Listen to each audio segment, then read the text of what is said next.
All right, good morning. Good morning, Michelle. How are you? I'm good.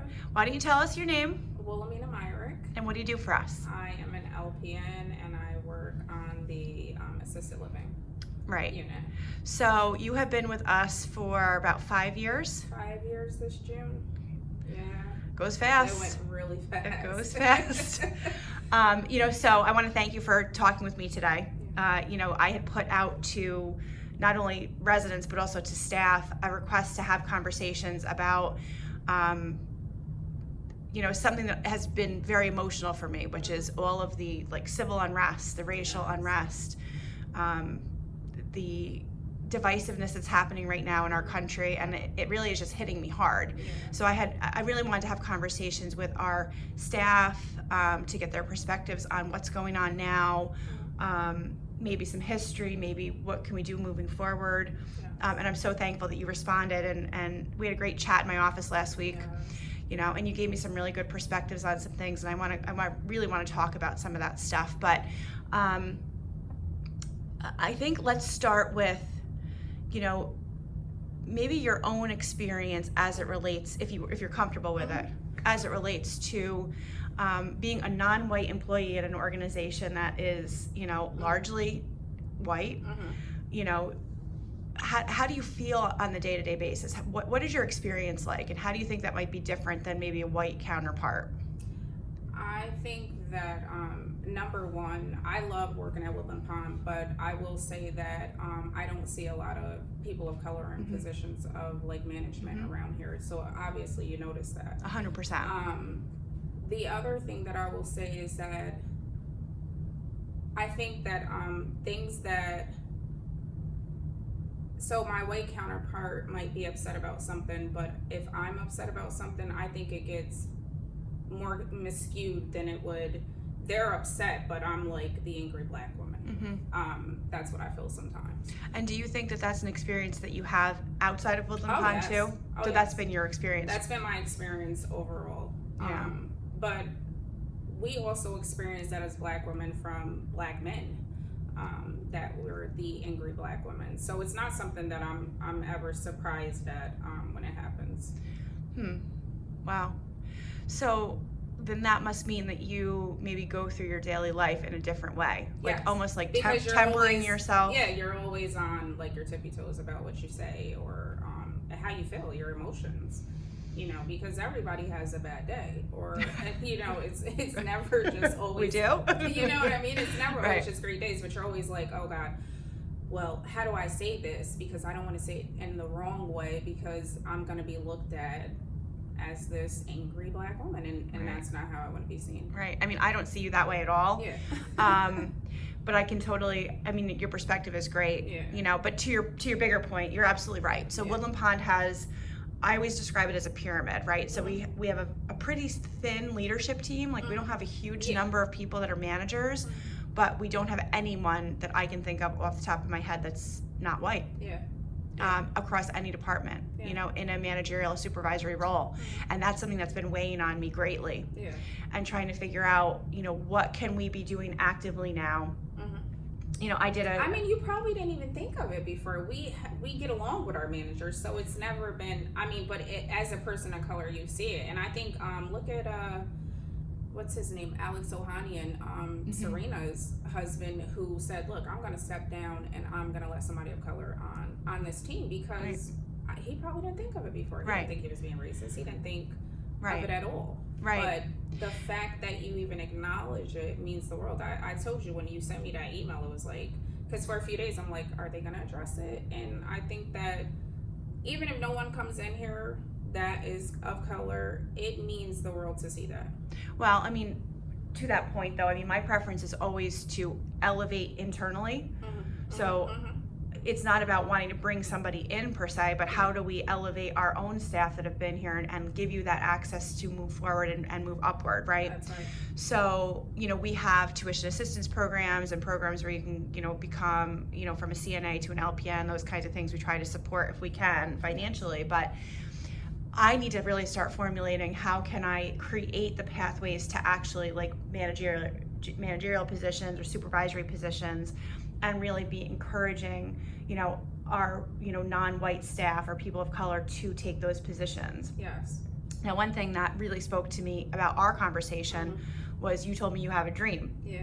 And I've been thinking about that so much since we talked. Me too. And trying to figure out, like, how do we fit that into Woodland Pond? How can Woodland Pond help you achieve that? So why don't you tell everybody what you told me? So I was telling you that, I'm going to school to get my RN, but the ultimate goal is to have my nurse practitioner. And aside from that was to have like this community center to help out lower income families so that they can have access to free healthcare or lower healthcare than what they're paying now, because that is a lot of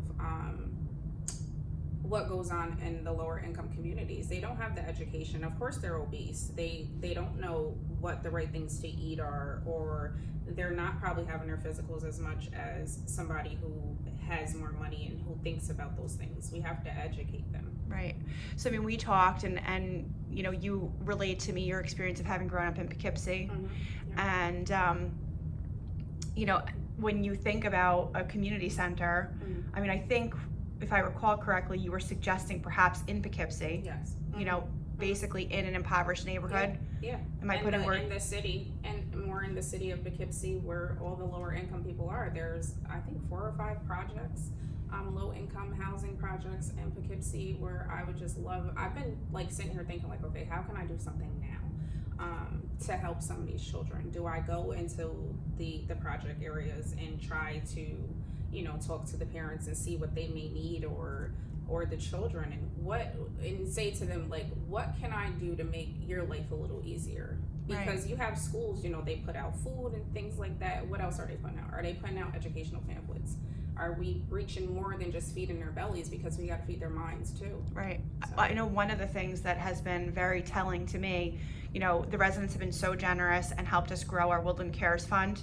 This is something that just used to be funded by employees, but now the residents have said, we want to help the staff, right? Yes. So we've been able to give, a lot of staff financial assistance at this time. But one of the things that has been so telling to me is that like 6 people needed Chromebooks and have asked for them for their kids to be able to do their schoolwork because, they're having to do remote learning. People were telling us stories about having to have like 3 kids using one iPhone to do their schoolwork, and you're doing it on a phone, right? On a phone. And I was telling you that, okay, I grew up in the city of Poughkeepsie, and I moved 5 minutes out of the city into the town, and my daughter's in Arlington School District now, so she's in a better district. And what did they do? They gave us Chromebooks. Yeah, I mean, they not only did they give us Chromebooks, they said if you don't have access to Wi-Fi, they were gonna pay for your bill.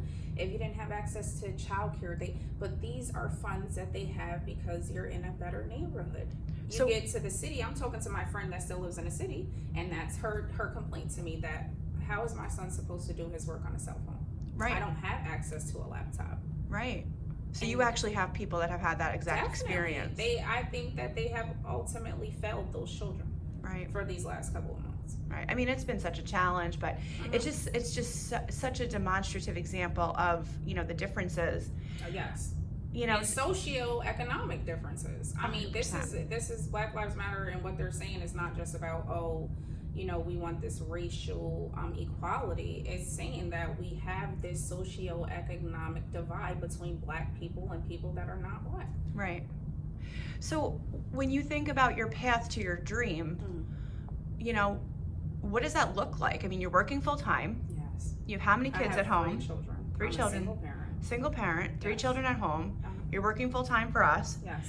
You're going to school part time for RN? Part time. I'm paying for school. For school. Because I haven't applied yet. Well, you need to apply. I said that this semester because I'm like, I really have to apply.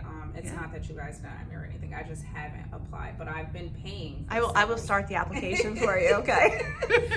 I've been paying for that. It's hard. It's a constant battle of just telling myself, like, there's light at the end of the tunnel. You just have to do it. Yeah. There is no, failure is giving up. Yeah. It's just doing it. It's hard. I work nights. I go home to a 4-year-old, but you get it done somehow. But it's hard. And when I think about a lot of people who they don't go for their goals because they're thinking like, oh my goodness, how am I gonna, get childcare help? Right. Because if I make a little bit more money, now I'm not getting any help. Right. I always say that I thought the welfare program was really not for people who wanted to help themselves. It was more for people who didn't want to help themselves, because if I make a little bit more money, then I don't get any help. Right. And we hear the same thing with health insurance through the exchange. Yes. So after we did the raises in January, several staff members came to me and said it actually put them in a worse position now because they can't access their health insurance on the exchange. Like Medicaid and Child Health Plus and stuff like that. Right. And when you have I assume this is considered like a fairly small business. Yeah. You guys, it's always an issue with the healthcare. Right. And I don't blame the businesses for that. I blame America for that. It has to be better. It's crazy. Yeah. The options are just so challenging. Mm-hmm. But I really want to talk a little bit more about this path and your dream, because like I said, I've really been thinking about how can we help this. So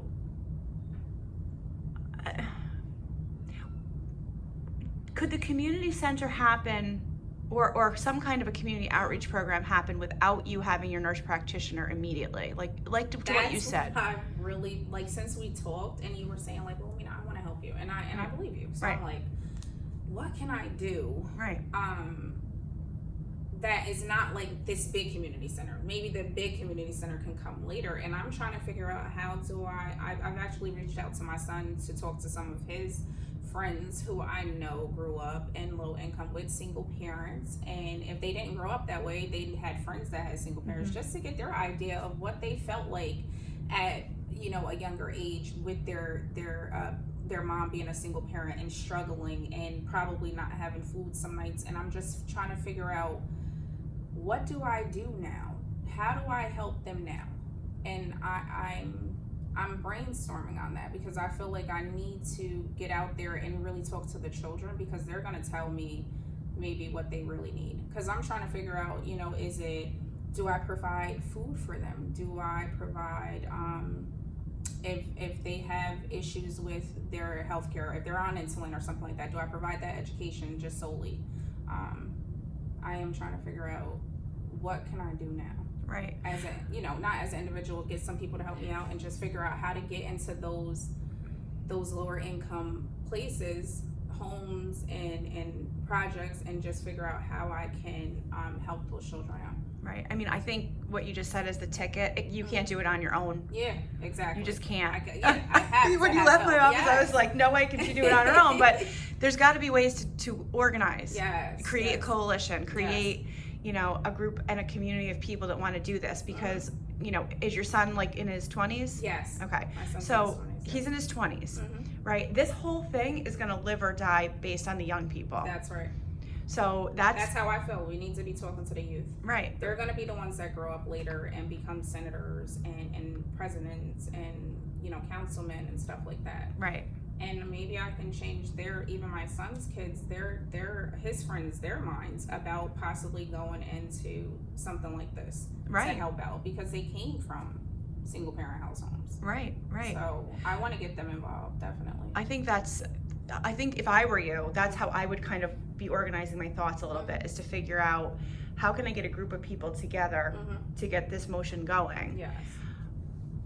So how does it work in the projects with, is there leadership there? Is it literally just like a landlord? I mean, do they have like not like a student government, but do they have any organization there? Is it truly just it's housing? So much over the years. I mean, I'm 37 now, so when I was back there, it was it was a community.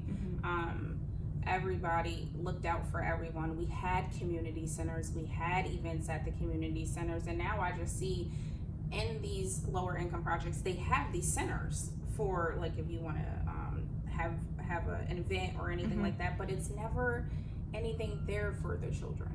There's never something going on that's educational for them, or something that they have particularly put on the president of the organization or whatever. They haven't gone there and done anything for the youth. And I think a lot of what we're seeing as far as not only black on black crime, just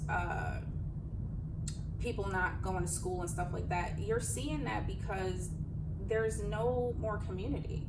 There's no more educating the kids like they used to. I used to go to a community center that was free and do cheerleading and all these things because somebody like me came along and did these things for free. Right. And you don't have a lot of people like that anymore. Right. You know. So so the spaces exist. Yes, the space is there. So there could be an opportunity that if you could get committee group of people together, whatever, there could be something that happens. You know, I'm almost thinking, you know, we go camping a lot, and a lot of the campgrounds have activities like, you know, on the weekend for the kids. Maybe something similar to that, but not go too big with it initially. Yes. I mean, you have to be careful. You don't want to overextend yourself. But you need resources and you need people. But I think organizing people is going to really help you to figure out if that's going to be successful or not. Have you thought at all about what the actual path is to achieve your nurse practitioner? How does it actually work? So right now I have one more math class to take, and then I'll be applying for the nursing program just for the associates RN. So I've done everything that I needed to do except for this one math class, and then I'll apply and hopefully be in my clinicals by next spring. I'll do that, and then the choice is going to be whether I do the BSN online or go to a school. And I was kind of gearing towards not wanting to do the BSN online just because I felt like I needed to be in a classroom, but I think I may do the BSN online. Okay, so I'm just going to pause you there because the listeners may not know what this is. So in New York State, Governor Cuomo enacted a law, I don't know, a couple years ago that basically says now that if you are an RN, you have to get your BSN within 10 years of getting your RN. So that's what you're referring to. Yes, the bachelor's. Yep, you have to have your bachelor's. You can't just go out here with an associate's. Right. So within 10 years, you have to have your bachelor's. Right. So that's another 2 years or a year and a half, depending on how many prereqs you took while you were doing your associates. And then I'm assuming that I believe the nurse practitioner is also another year and a half after you do the bachelor's. Okay. Which all could be done online. Okay. So, and that's probably what I'll do. Because I'll still be working full time. I'll still be probably trying to get this off the community center and everything off the ground and the children and everything like that. So I probably will do those things online because by then I'll have went through the program. I will have my experience, so it'll probably be easier for me to do those things online. Right. And they'll be right one after another. There will be no stopping. Is your 4-year-old supposed to be starting kindergarten in September? He was supposed to go to a private school and starting in August, and I'm not really sure what's going to happen now because of everything that happened with COVID. Right. But I just feel like better safe than sorry. Right. I think that Governor Cuomo, he gets a bad rap from a lot of people for closing everything down, but I think that it was really necessary because we had such high cases in New York State. Yeah, it's crazy. Yeah. I mean, there's just so many things going on. You know, we're getting kind of close to the end of our time. I want to thank you again, but I also want you to know from my perspective that I'm taking this all very seriously. Both as an individual and, you know, as the CEO of Woodland Pond. I want to do better myself personally, but also as a community. And I want to partner with you however we want to do this. So, you know, let's just keep thinking about this and talking about it. A million things have been going through my head since we talked, and this has been a great conversation. I hope it's the first of many. Me too. And I hope it's leads to a great partnership, and especially with some of the residents that you told me about that have marched, and it was hearing that was such a surprise because I don't get to talk to all the residents on Independent, but it was so great to hear that we have people like that here that can understand the movement and 100%. Definitely just empathize with us and just say, you know what, I really get it. I was there. I was marching with Martin Luther King. I was out there fighting for justice. So it really means a lot. Yeah, we have a segment today that the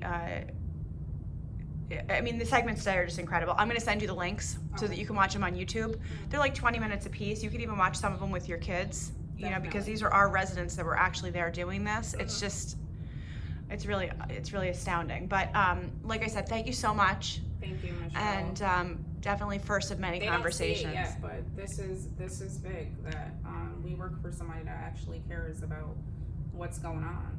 I mean, because we're here, we're Black people, we're people of color, we're working for you. We want to know that you're here, obviously. So Yeah. it was really big to see you do this. Good. I And like could not show up. No, well, and I appreciate it. So I definitely, like I said, first of many. Yes. Thanks. Thank you.